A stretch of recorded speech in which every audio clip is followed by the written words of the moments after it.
그날 밤 윤정이는 혼잣말처럼 조용히 속삭였습니다. 혹시 정말 내가 맞니? 그렇다면 이제는 내가 널 찾아야 할 차례야. 그 말은 조용하지만 분명한 시작을 알리는 울림이었습니다. 운명은 이제 멈추려야 멈출 수 없는 방향으로 움직이기 시작했습니다.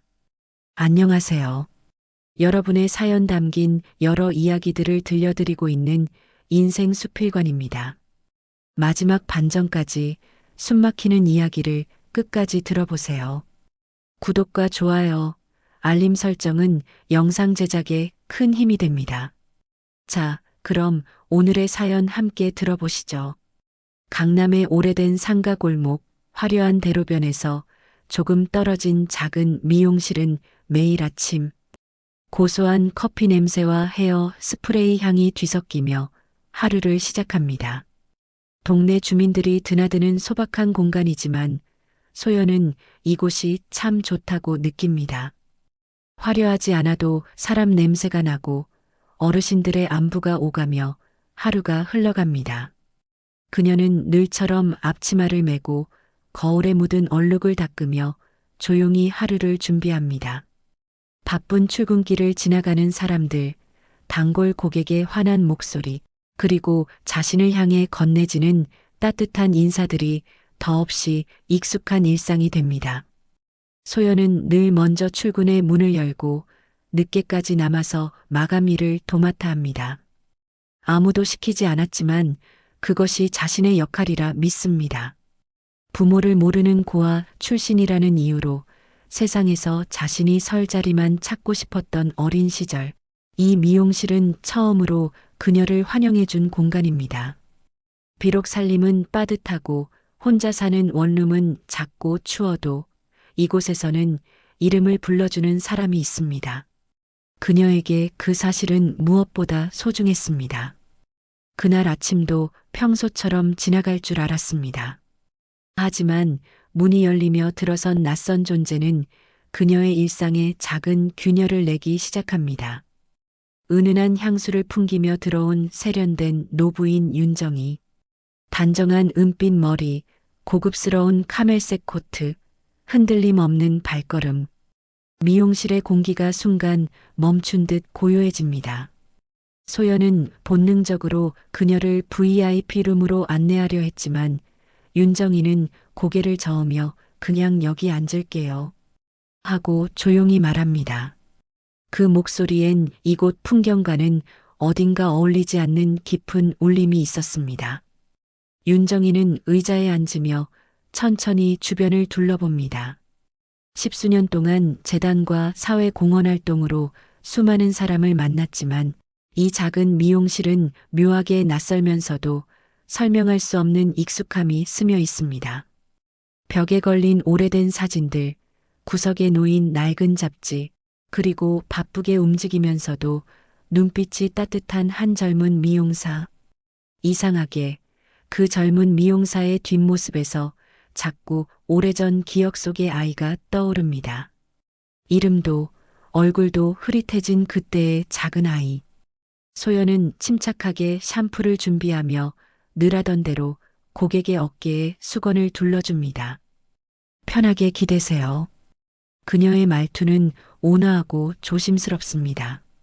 윤정이는 문득 그 목소리를 듣고 심장이 희미하게 떨리는 것을 느낍니다. 낯선 목소리인데 이상하게 낯설지가 않습니다. 마치 오래전 어디선가, 아주 어릴 적 어디선가 들어본 듯한 울림입니다. 소연은 손목을 걷어올리며 샴푸를 덜어냅니다. 그 순간 윤정이의 시선이 그녀의 오른쪽 손목으로 고정됩니다. 아주 작지만 분명한 별 모양의 점 하나. 윤정이는 숨을 멈추며 손을 떨기 시작합니다.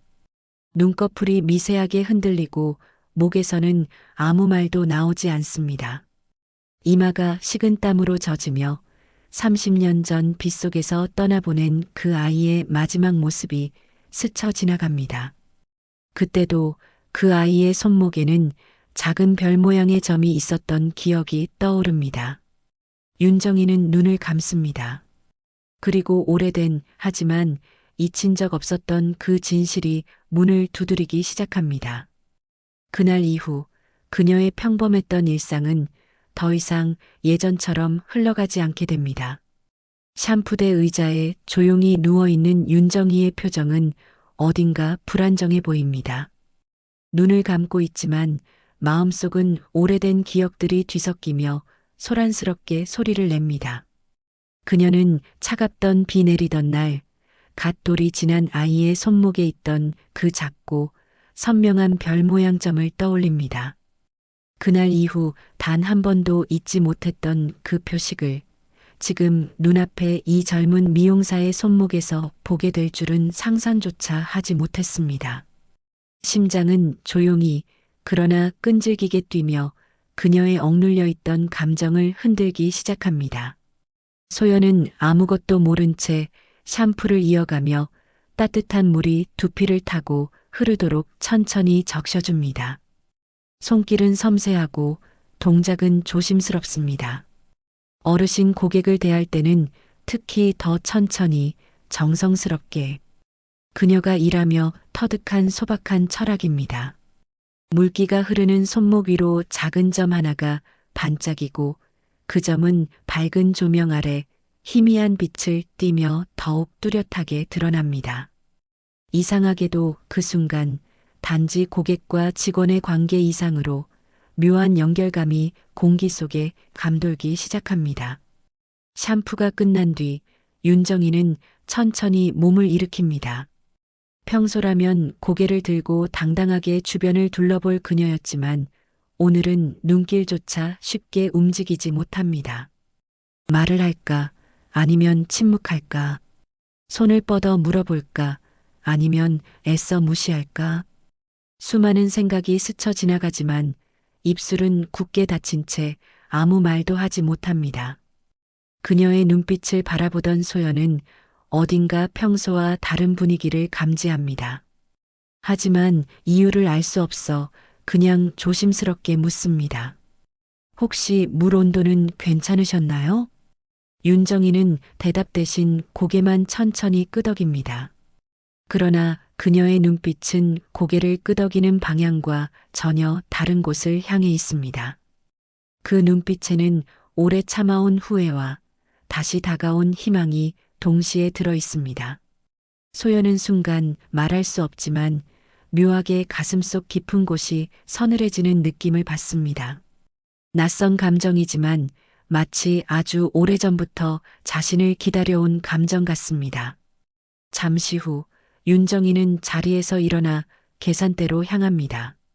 수행비서가 결제를 하려 하자 윤정희는 조용히 그를 막습니다. 그리고 직접 카드를 건네며 소연에게 말합니다. 수고했어요. 다음엔 제가 또 올게요. 그 말은 단순한 예의가 아니라 묘하게 오래 기다린 사람을 다시 만나고 싶다는 듯한 약속처럼 들립니다. 소연은 고개를 숙여 인사를 하며 순간 말할 수 없는 낯선 안도감을 느낍니다. 윤정희가 미용실을 나서자 수행비서는 묻습니다. 회장님, 굳이 이곳까지 오실 필요가 있었을까요? 더 좋은 곳들도 많은데요. 윤정희는 잠시 말을 멈추고 골목길을 천천히 바라봅니다. 오래된 정취가 스며 있는 골목, 빨래가 널린 작은 집들, 그리고 어쩐지 낯익은 그 풍경. 그녀는 낮은 목소리로 조용히 말합니다. 아니요. 여기가 꼭 다시 와야 할 곳 같네요.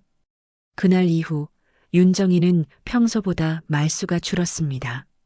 집으로 돌아가서도 재단에서 회의를 할 때도 누군가와 식사를 할 때조차 생각은 늘 같은 곳에 머뭅니다. 그 미용실, 그리고 그 미용사, 그녀의 손목, 그리고 그 작은 별 모양점. 그녀는 서랍을 열고 오래된 앨범을 꺼냅니다. 금이 간 필름 속 작고 어린아이가 웃고 있습니다. 그리고 손목에는 똑같은 별 모양 점이 또렷하게 보입니다. 윤정희는 사진을 바라보며 조용히 속삭이듯 말합니다. 혹시 정말 너니? 그 순간 그녀의 손끝에서 사진이 부드럽게 흔들리며 오래 잠들어 있던 운명의 문이 조용히 열리기 시작합니다. 다음 날 아침 윤정이는 평소보다 일찍 눈을 뜹니다. 창밖으로는 옅은 안개가 깔려 있고 멀리서 교회 종소리가 희미하게 들려옵니다. 그녀는 조용히 앨범 속 사진을 다시 꺼내어 바라봅니다. 작고 웃음 많던 아이. 손목에 똑같은 점. 어쩌면 단순한 우연일지도 모르지만 윤정이의 마음은 이미 우연이라는 단어로는 설명되지 않는 곳에 닿아 있습니다. 오래도록 눌러두었던 감정이 일어나기 시작하면서 그녀는 미용실로 다시 가기로 마음먹습니다. 운전기사는 이미 목적지를 알고 있는 듯 아무 말 없이 안내합니다. 골목에 들어서자 정겨운 풍경들이 조용히 펼쳐집니다. 빨래가 널린 낡은 2층 주택, 분식집 앞 떡볶이 냄새, 그리고 할머니들이 모여 앉아 수다를 떠는 모습들. 윤정이는 잠시 차 안에서 그 풍경들을 바라보며 저기에서 자랐다면 어땠을까라는 생각을 조심스럽게 떠올립니다.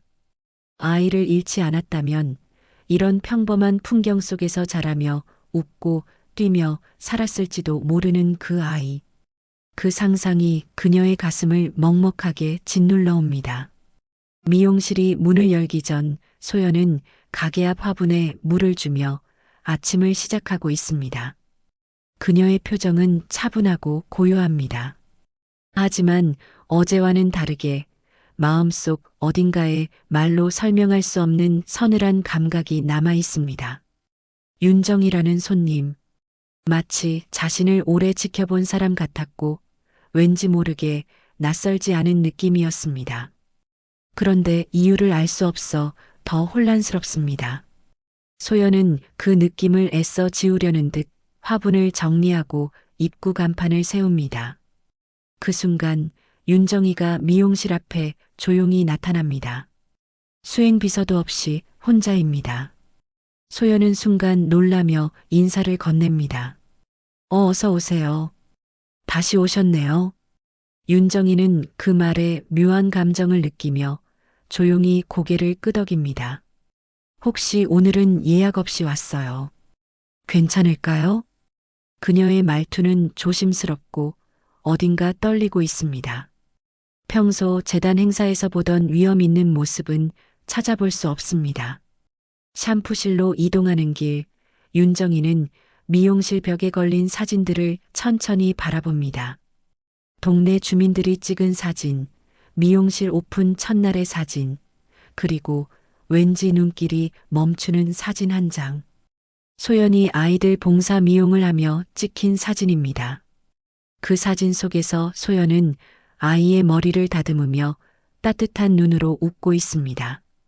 그 표정은 어쩐지 자신이 오래전 기억하는 아이의 눈빛과 너무 닮아 있었습니다. 샴푸대에 앉아있던 윤정이는 조심스럽게 말을 꺼냅니다. 혹시 가족에 대해서 생각해 본 적 있으세요? 소연은 순간 멈칫하며 샴푸를 멈춥니다. 가족이요? 글쎄요. 저는 가족이 뭔지 잘 몰라서요.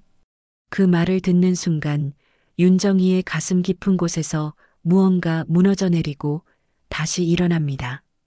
죄책감과 슬픔과 희망이 동시에 일렁이며 그녀의 마음을 흔듭니다.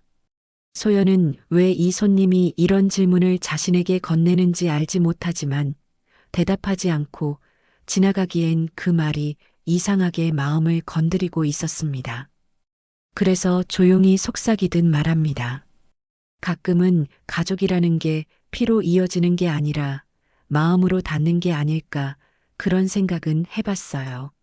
순간 윤정이는 눈을 감으며 아주 미세하게 떨리는 숨을 삼킵니다. 그리고 그 말은 그녀의 마음을 꿰뚫듯 깊이 파고듭니다. 마치 오랜 기다림 끝에 누군가가 대신 말해준 진실처럼. 그날 미용실을 떠나며 그녀는 드디어 결심합니다. 이제는 멈춰있던 과거의 문을 열어야 한다는 것을.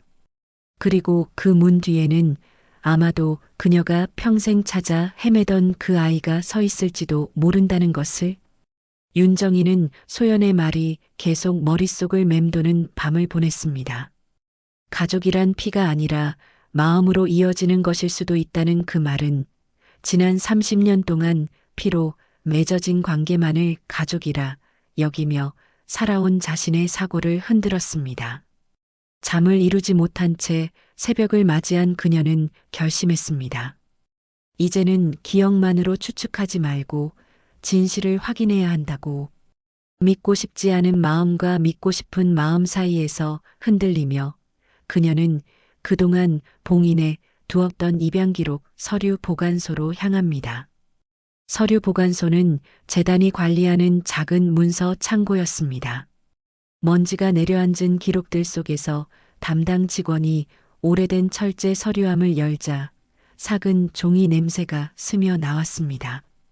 윤정이는 오래된 기록들을 조심스럽게 넘기며 손끝으로 이름 모를 아이들의 과거를 따라갔습니다. 그리고 마침내 누렇게 바랜 한 장의 기록에서 멈추었습니다. 입양 인증서, 여아, 생년월일, 그리고 무엇보다 눈에 들어온 문구. 신체 특이사항 오른쪽 손목, 별 모양점. 그 순간 윤정이의 손에서 서류가 미끄러져 바닥에 떨어졌습니다. 그녀는 의자에 앉지 못하고 그대로 바닥에 주저앉아 서류를 다시 끌어안습니다. 세상이 멈춘 듯 조용했고 숨조차 쉬기 어려울 만큼 감정이 한꺼번에 밀려왔습니다. 30년 동안 잊힌 줄 알았던 그 아이는 사라지지 않았고 낯선 어딘가에서 혼자 자라며 버텨온 것이 분명했습니다. 그리고 어쩌면 바로 내 곁에 있는지도 모른다는 사실이 가슴을 강하게 두드리고 있었습니다. 그날 저녁 윤정이는 집으로 돌아와 남편 강동진에게 모든 기록을 보여주었습니다. 말없이 서류를 바라보던 동진의 표정도 서서히 굳어갔습니다. 그는 서류의 일부를 오래 보고 있었습니다. 마치 자신 역시 외면했던 기억이 되살아나는 듯 책상에 손을 짚고 조용히 말했습니다. 이 기록은 맞아. 우리가 보낸 그 아이야. 그 말은 두 사람의 오랜 침묵을 깼고 동시에 그동안 외면해온 진실을 끌어올렸습니다. 하지만 문제는 단순한 확인이 아니었습니다. 이미 기록은 중간에서 끊겨 있었고 아이는 입양되지 않은 채 어디론가 사라진 것으로 추정된다는 사실도 함께 적혀 있었습니다. 기록의 마지막 페이지에는 단 한 줄이 적혀 있었습니다. 입양 무산보호시설 제2관 추후 행방불명.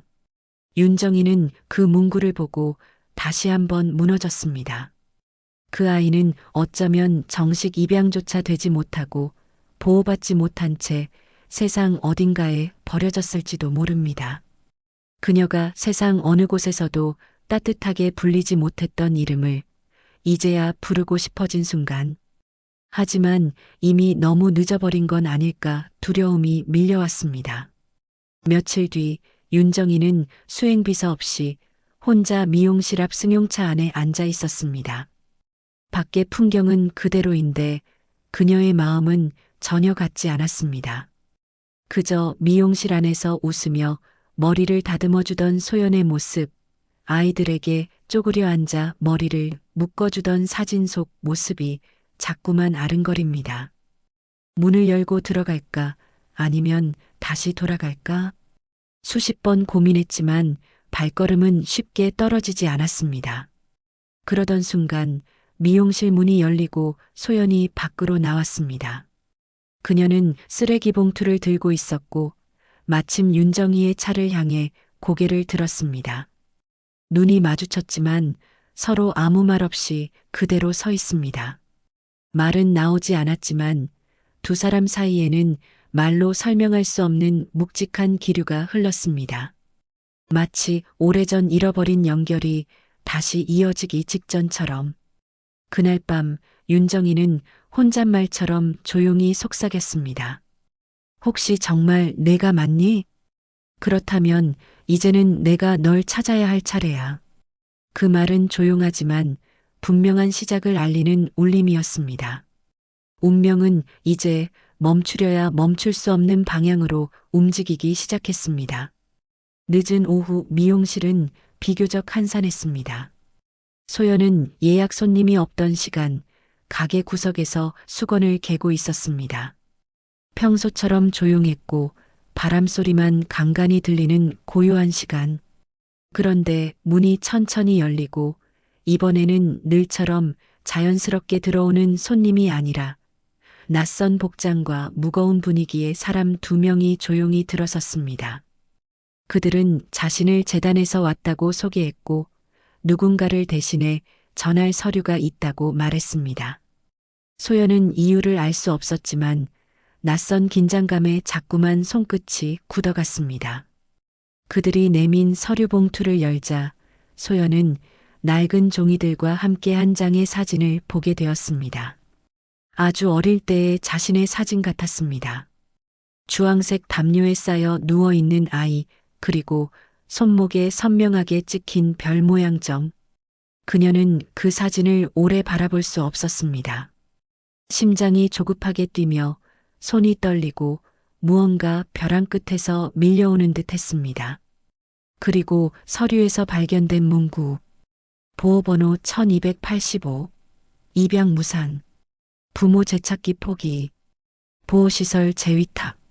소연은 숨을 들이쉬었지만 쉽게 내쉴 수 없었습니다. 그 문구는 마치 누군가가 자기 과거의 문을 억지로 열어젖히는 느낌이었습니다. 그동안 아무도 묻지 않았던 질문 나는 왜 그곳에 있었을까? 누가 나를 버렸을까? 혹은 누가 나를 찾고 있었을까? 그 질문에 대한 실마리가 바로 눈앞에 놓여 있었던 것입니다. 그녀는 서류를 꼭 쥔 채 천천히 고개를 들었습니다. 그리고 조심스럽게 물었습니다. 이걸 누가 보낸 거예요? 그들은 말없이 고개를 숙였습니다. 그리고 단 한 문장만 남겼습니다. 이걸 전해달라고 부탁한 분은 오래전부터 당신을 찾고 계셨습니다. 그 말을 듣는 순간 소연은 자리에서 일어나 문 밖으로 나갔습니다. 한기가 도는 바람이 불고 있었지만 그녀는 그저 서류를 껴안은 채 천천히 걸어갔습니다. 골목길은 평소처럼 사람들이 오가고 분식집에서 떡볶이 냄새가 났지만 그녀는 아무것도 제대로 느낄 수 없었습니다. 땅은 있지만 발은 닿지 않는 느낌. 허공에 떠 있는 듯 걸었고 가슴은 계속 무겁게 내려앉았습니다. 그날 저녁 윤정이는 조용히 안방 책상 앞에 앉아 있었습니다. 미용실 사람들에게 부탁해 전할 서류를 전달했다는 연락을 받고 더 이상 피할 수 없는 순간이 다가오고 있음을 느꼈습니다. 소연은 이제 과거의 문을 열었고 곧 자신을 찾아올지도 모릅니다.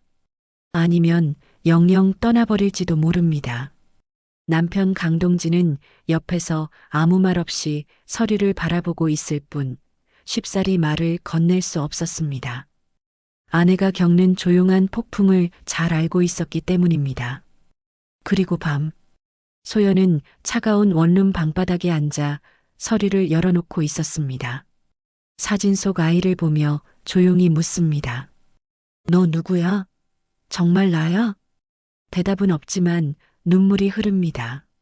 화려하지도 특별하지도 않은 삶에서 그저 사라져버린 줄 알았던 과거가 이렇게 찾아올 줄은 몰랐습니다. 나를 누군가 찾고 있었던 걸까 아니면 나를 버렸던 걸까?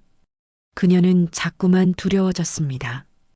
만약 찾아온 사람이 진짜 내 부모라면 왜 이제야 나타났을까? 지금 알아버린 이 진실은 정말 나에게 필요한 걸까? 그러나 마음 한쪽에서 아주 작지만 분명한 목소리가 들려왔습니다. 그래도 알고 싶잖아.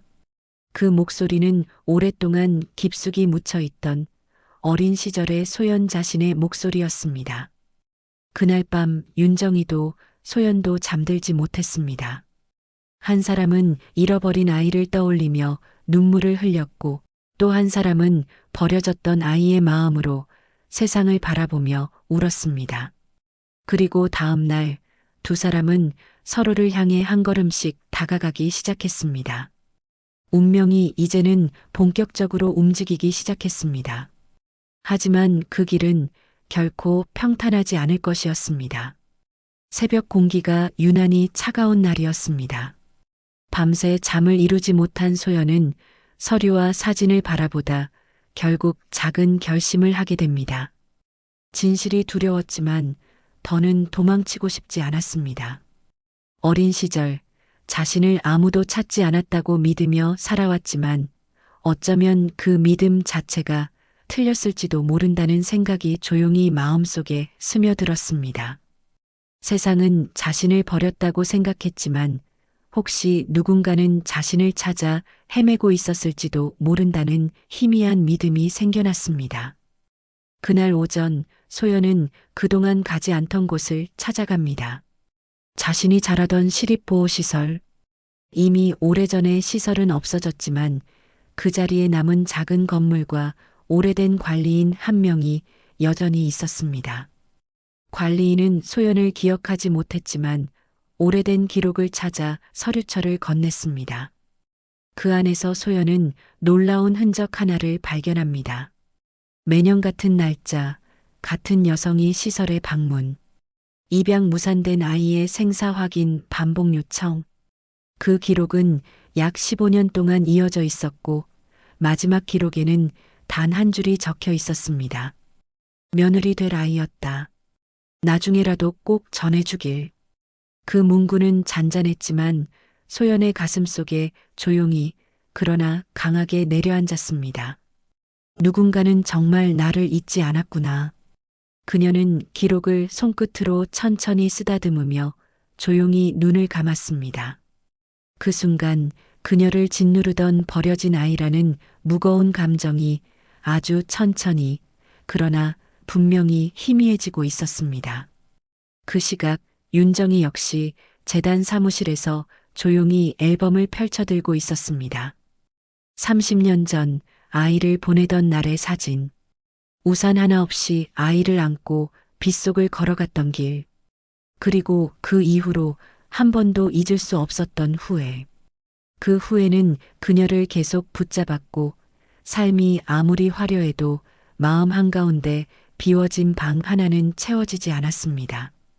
그녀는 조용히 속삭입니다. 내가 나를 용서하지 않아도 괜찮아. 다만 내가 살아있다는 걸 알게 된 것만으로도 고마워. 그날 오후 두 사람은 전혀 다른 곳에서 같은 생각을 하고 있었습니다. 이제는 서로를 향해 나아갈 시간일지도 모른다. 해가 기우는 시간, 소연은 미용실 대신 그날 처음으로 도심 외곽의 작은 병원을 찾아갑니다. 일주일에 한 번씩 봉사 미용을 오던 익숙한 곳. 그런데 그날은 생각지도 못한 얼굴이 있었습니다.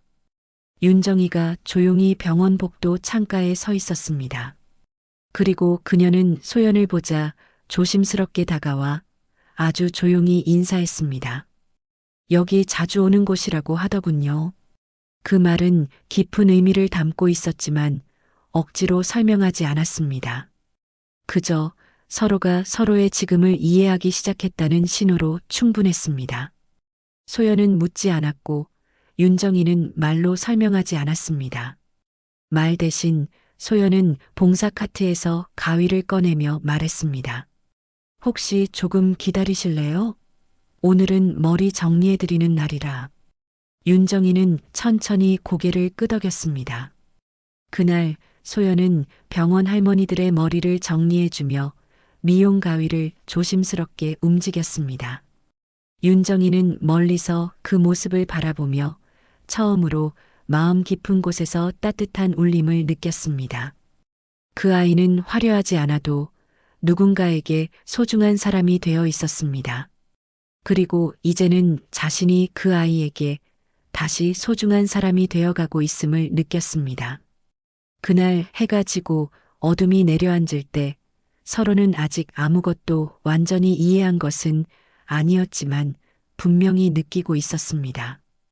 가족은 피보다 깊고 과거보다 따뜻하며 진실보다 더 조심스럽게 다가와야 한다는 것을, 그리고 그 깨달음은 앞으로 두 사람이 서로를 향해 나아갈 수 있는 가장 중요한 시작이 되고 있었습니다.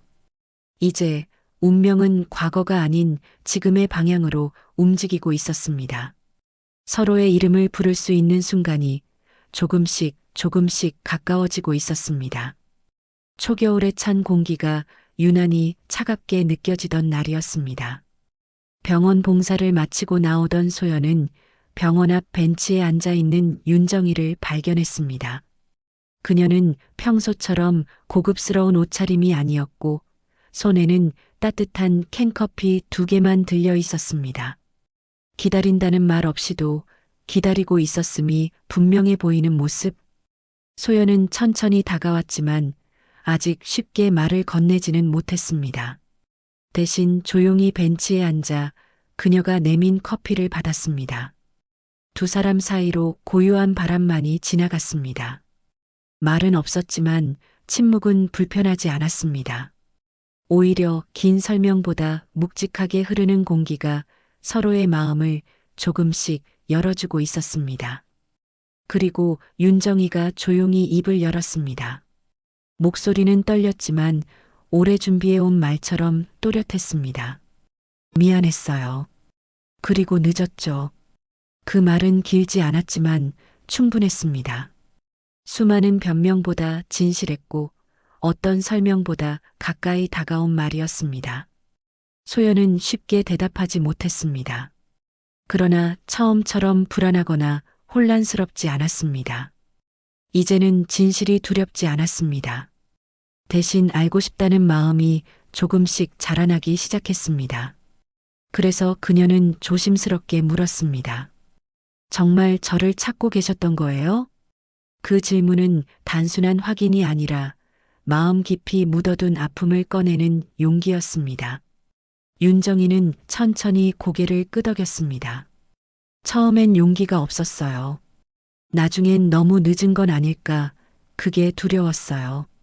그 말 속에는 후회와 죄책감, 그리고 오랜 그리움이 뒤섞여 있었습니다. 소연은 고개를 숙이며 캔커피를 꼭 쥐었습니다. 마음 한쪽에서 오래 잠들어 있던 질문이 다시 떠올랐습니다. 왜 나를 찾지 않았나요? 라는 질문은 이상하게도 입 밖으로 나오지 않았습니다. 대신 조용히 다른 생각이 들었습니다. 그래도 버리지 않으셨군요.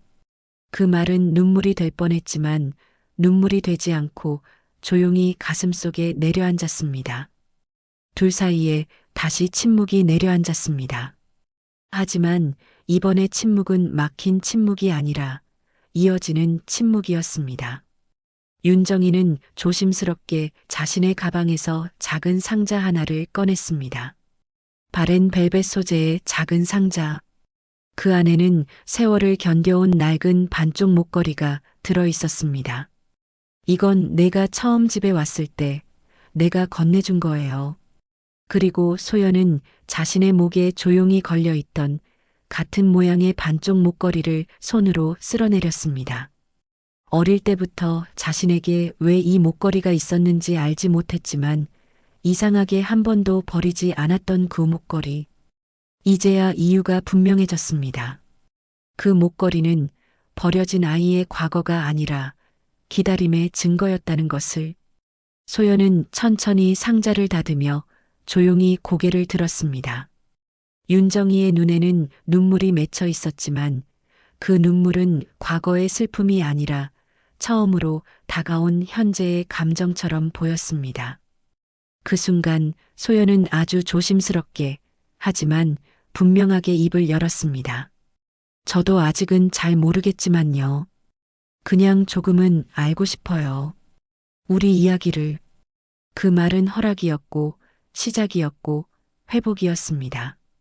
살아온 모든 날들이 이해되지는 않아도 그날 이후의 날들은 서로의 곁에 있을 수 있다는 가능성.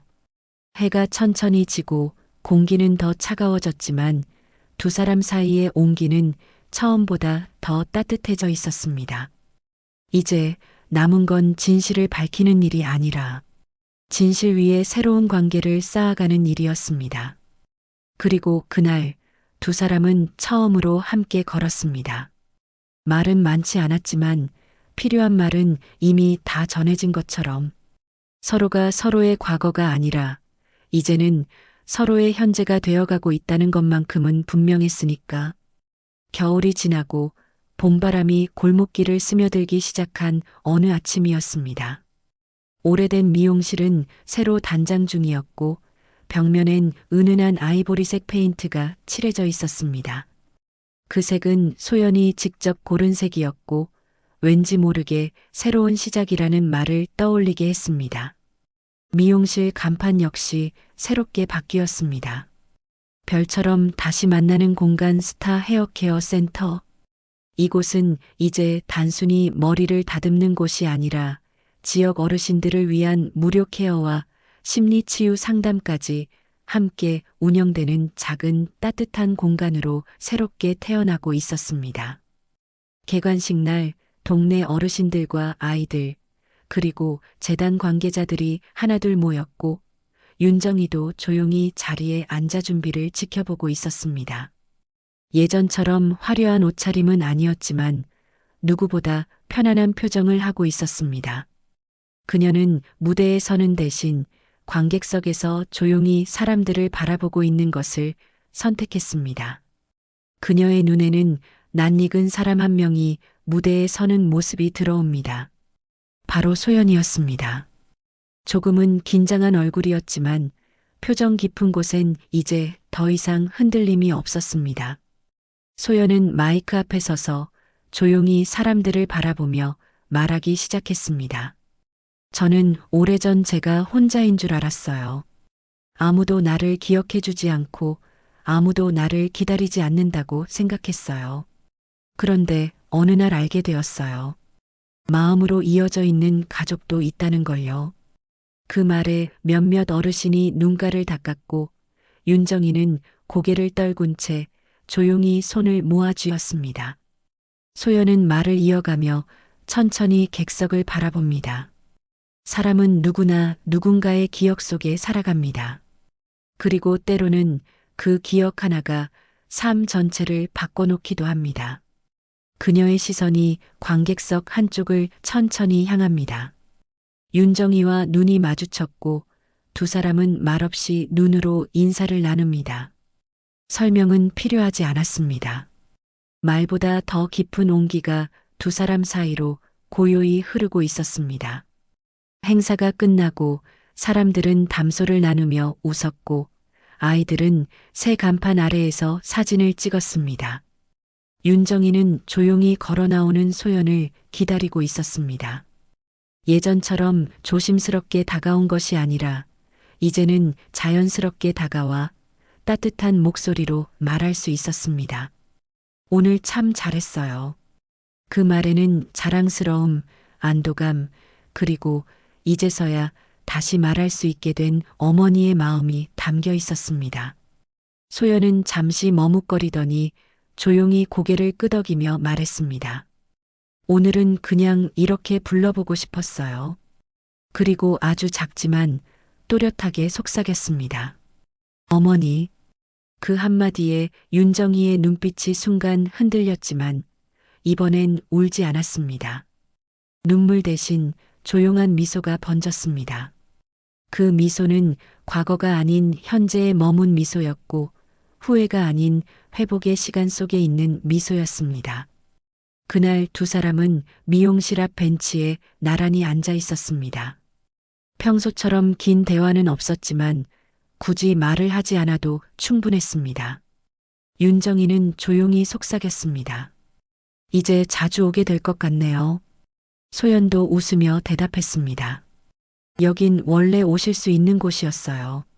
노을이 천천히 내려앉고 골목엔 아이들 웃음소리가 퍼졌습니다. 그 속에서 두 사람은 아주 자연스럽게 같은 방향을 바라보고 있었습니다.